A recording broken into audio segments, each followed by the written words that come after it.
Today we're going to be doing conic sections day 5. If you have not done day 4, 3, 2, or 1, make sure you do those first. Today you're going to write an equation of a hyperbola given a graph. To be able to do that, you need to be able to determine the center, the asymptotes, the vertices, co-vertices, and the foci. So once again, in your notes, guys, this is in your notes. Make sure you copy this down, pause the video, press play when you're ready to fill in the missing pieces. Here are your two equations for a horizontal and a vertical hyperbola. So you'll notice that they're very similar. A squared, B squared, and then x minus h squared is just being swapped over to the other side. Y minus k squared is over here instead. So they are very similar. You don't have to memorize these. That's why you have them in your notes so you can reference back to them. Okay, HK is the center, just like it always is. So you're going to replace H and K with a number. A is the distance from the center to the vertice. It's always been that. So A is going to be replaced with a number. And then B is the distance from the center to the co-vertices. It's always been that. So now we're going to replace B with a number. Copy this in your notes. Okay, our first example. Here's a picture of a hyperbola. The first thing we need to do is we need to determine what type of hyperbola this is. This is the hard part. So what we have to understand is this pointing up and down, or is it pointing left and right? This one is pointing up and down.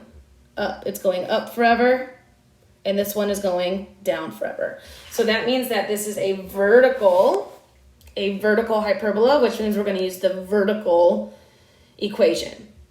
We know we have to replace some of these letters with numbers. First being the center. The center is 0, 0.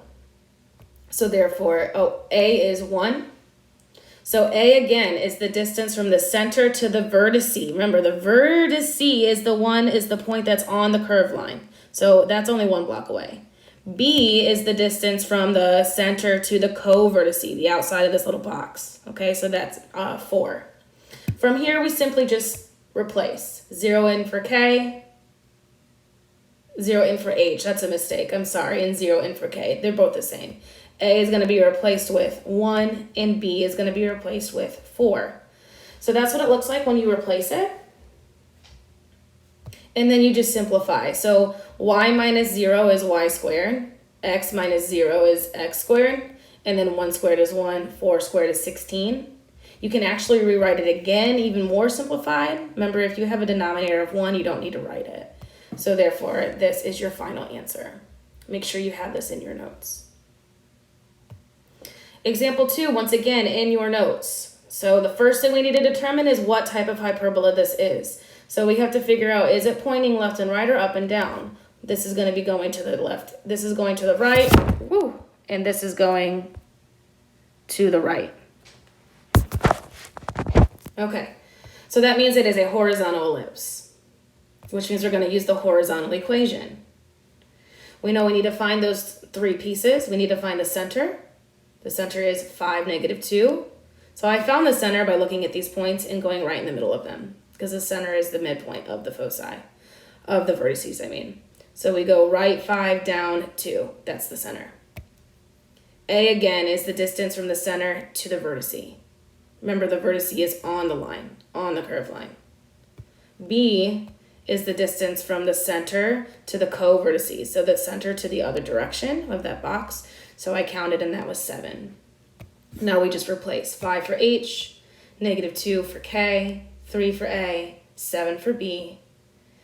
And then when you plug it in, it looks like this. Notice we have 2 negatives right next to each other. So those 2 negatives right here became a plus. So 3 squared is 9, 4 squared is 49. This can't be simplified anymore, so that's your final answer. Okay, so that's it for the examples. What you have for an assignment is to go back to the lesson folder in Schoology and complete an assignment called Conic Sections Day 5 on a separate sheet of paper. Take a picture of your work with your name on it and submit it as an assignment. Once again, if you have any questions, feel free to write me on Schoology. You can even text me on that Google phone number that is in your parent folder. You can also, and I highly recommend you guys come in for my office hours from 1 to 2 o'clock every day, 1 to 2, using Microsoft Teams.